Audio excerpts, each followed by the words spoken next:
Bismillahirrahmanirrahim. Assalamualaikum warahmatullahi wabarakatuh. Ibu-ibu yang dirahmati Allah Subhanahu wa ta'ala, alhamdulillah, pada hari ini kita masih diberi kesempatan untuk melanjutkan tadabbur Al-Quran surat Al-Fatihah, yaitu ayat kelima. A'udzu billahi minasyaitonir rajim. Iyyaka na'budu wa iyyaka nasta'in.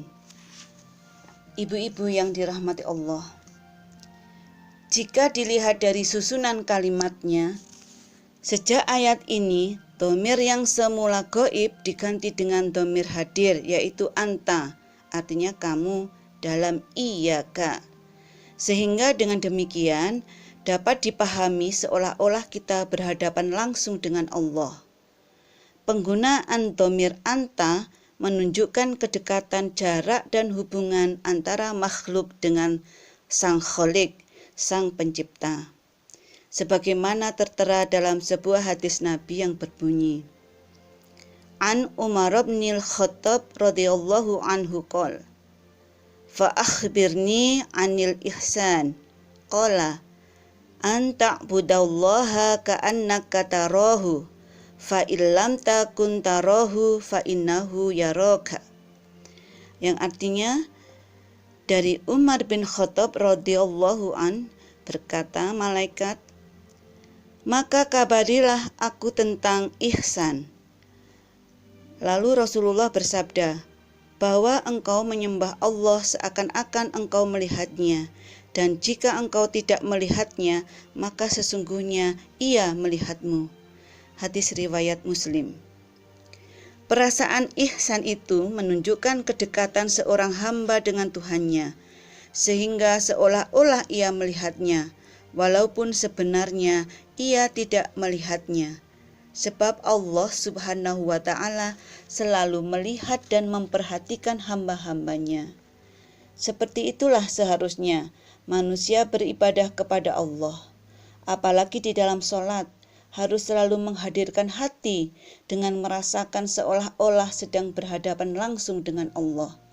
Hingga ungkapan yang mengatakan bahwa as-sholatu mi'rajul mu'minin, sholat itu adalah mi'rajnya orang mukmin, atau naik ke langit berhadapan dengan Allah langsung, adalah benar adanya. Dipergunakan dhamir nahnu atau kami, yaitu pelaku jamak, bukan tunggal, dalam kata kerja na'budu, yaitu kami menyembah, adalah karena surat ini dipersiapkan untuk bacaan sholat secara berjamaah. Namun walaupun seorang diri, maka dhamir nahnu ini tetap dipakai. Pemakaian dhamir nahnu bukan untuk pengagungan diri, akan tetapi untuk menyatakan bahwa dalam beribadah ini kita bersama-sama dengan jamaah mukmin yang lain. Hingga As-Sobuni dalam tafsirnya mengungkapkan perasaan jiwanya sebagai berikut. Aku, wahai Tuhan, adalah hamba yang rendah lagi hina. Tidak pantas bagiku untuk berdiri di tempat ini bermunajat kepadamu seorang diri.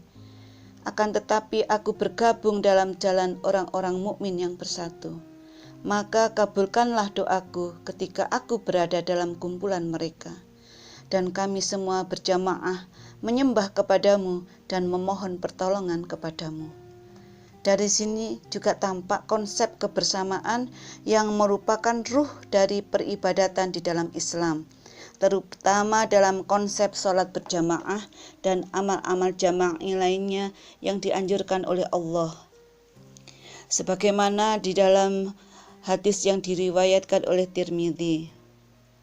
An Ibni Abbas radhiyallahu anhu qala, qala Rasulullah sallallahu alaihi wasallam, yadullahi ma'al jamaah, yang artinya dari Ibnu Abbas radhiyallahu an, ia berkata, Rasulullah sallallahu alaihi wasallam bersabda, tangan Allah bersama jamaah. Dari hadis di atas tampak jelas komitmen Allah atau keberpihakannya kepada orang-orang yang berkumpul dalam satu komunitas muslim dengan berjamaah. karena ada unsur persatuan dan perwalian di dalamnya. Sebagaimana firman Allah dalam surat Ali Imran ayat 103 yang berbunyi, A'udzu billahi minasyaitonir rajim. Wa'tasimu bihablillahi jami'a wa la tafarraqu wadhkuru ni'matallahi 'alaikum id kuntum a'da'an fa'alafa baina qulubikum fa'asbahtum bi ni'matihi ikhwana wa kuntum ala syafa hufratin minan nari fa'anqadakum minha kadzalika yubayyinullahu lakum ayatihi la'allakum tahtadun, yang artinya, dan berpeganglah kamu semuanya kepada tali atau agama Allah, dan janganlah kamu bercerai-berai, dan ingatlah akan nikmat Allah kepadamu ketika kamu dahulu masa jahiliyah bermusuh-musuhan. Maka Allah mempersatukan hatimu, lalu menjadilah kamu karena nikmat Allah orang-orang yang bersaudara. Dan kamu telah berada di tepi jurang neraka, lalu Allah menyelamatkan kamu daripadanya. Demikianlah Allah menerangkan ayat-ayatnya kepadamu agar kamu mendapat petunjuk. Juga di dalam hadis yang diriwayatkan oleh Ahmad, An Mu'adz bin Jabal an Rasulillahi sallallahu alaihi wasallam anna syaitana dhi'bul insani kadhi'bul ghanami ya'khudhu syata qasiyata wan nahiyata wa iyyakum wasya'aba wa 'alaikum bil jama'ati wal 'ammah. Dari Mu'adz bin Jabal dari Rasulullah sallallahu alaihi wasallam, sesungguhnya setan adalah serigala bagi manusia, seperti serigala bagi kambing yang memakan kambing yang keluar dari kawanan dan menyendiri. Karena itu jauhilah perpecahan, dan hendaklah kamu bersama jamaah dan orang banyak. Demikian pula hadis yang diriwayatkan oleh Ahmad juga. An Jabir bin Samurah radhiyallahu anhu qala, khataba Umarun nas, faman ahabba minkum ayyanala bahbuhatal jannati falyulzimil jamaah. Artinya, dari Jabir bin Samurah radhiyallahu an, ia berkata, Umar pernah berkhutbah di hadapan manusia. Barang siapa di antara kamu menginginkan kenikmatan surga, maka hendaklah ia senantiasa berkomitmen dengan jamaah. Dengan demikianlah, banyak ayat-ayat dan hadis-hadis yang menyuruh kita bersatu dalam komunitas muslim yang berusaha menegakkan dan meninggikan Islam kembali ke masa kejayaannya. Karena surutnya umat Islam dari kepemimpinan akan menimbulkan perpecahan, kehinaan, dan kenestapaan di dunia dan siksa pedih di akhirat, sebagaimana tercantum dalam surat Al-Baqarah ayat 85. Ibu-ibu yang dirahmati Allah, jauhnya umat dari sekelompok orang yang selalu menegakkan kebenaran Islam, menjadikan Islam lemah dan terhina di pentas politik dunia. Disinilah pentingnya konsep kebersamaan atau jamaah di dalam Islam yang direfleksikan secara nyata dalam sholat berjamaah dengan menggunakan dhamir nahnu dalam lafadz iyyaka na'budu wa iyyaka nasta'in. Dalam sebuah hadis, Rasulullah juga bersabda, "Mau faraqal jama'ata qaida sibarin faqad khala'a ribaqatal islami min unuqih." Artinya, barang siapa yang keluar dari jamaah walaupun sejengkal, maka lepaslah tali Islam dari lehernya. Hadis riwayat Abu Daud. Mengenai pesan ini, surat Al-Fatihah memberitahu kita melalui ungkapan kolektif, hanya kepada Engkaulah kami menyembah. Juga yang terdapat dalam tunjukilah kami ke jalan yang lurus. Jadi pada dasarnya setiap muslim merupakan bagian dari Jamiatul Muslim. Oleh sebab itu, pembinaan umat Islam ditegakkan atas dasar kebersamaan. Para ulama bersepakat bahwa didahulukannya objek atau maf'ul bih atas kata kerja atau fi'lun dalam ayat iyyaka na'budu iyyaka nasta'in adalah untuk tujuan pembatasan atau lil hasyr, yang berarti hanya, karena dalam kalimat biasa seharusnya berbunyi na'budu iyyaka wa nasta'inu iyyaka, yaitu kami menyembah kepadamu dan kami mohon pertolongan kepadamu.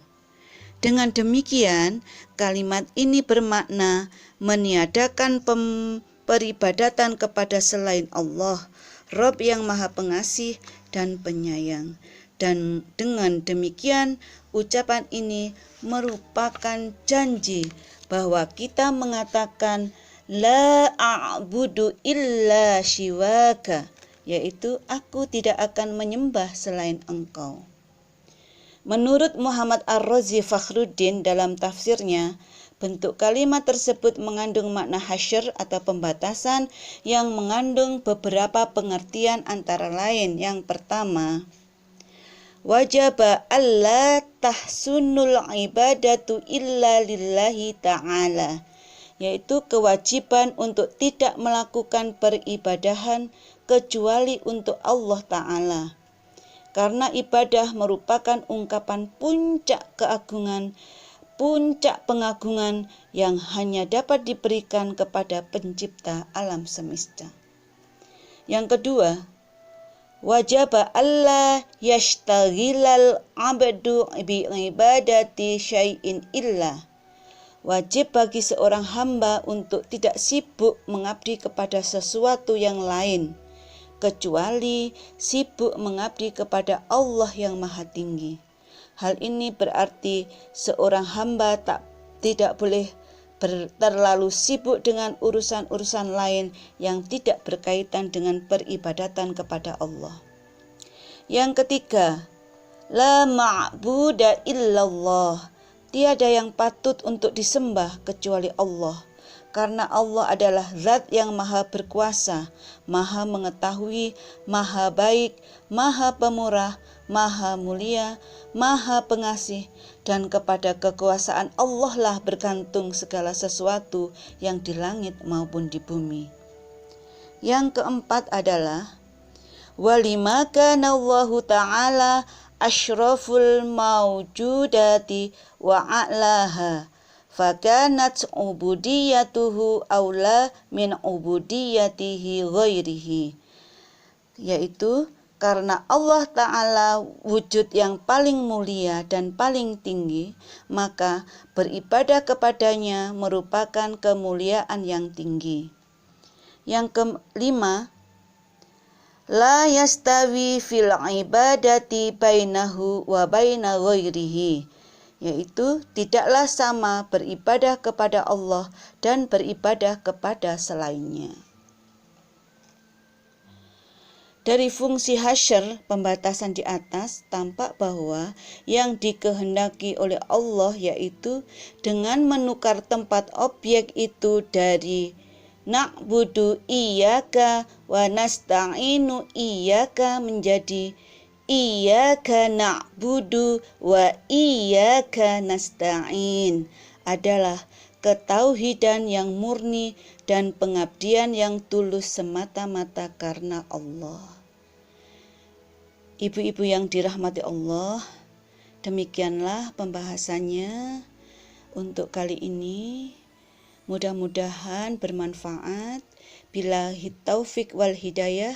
Wassalamualaikum warahmatullahi wabarakatuh.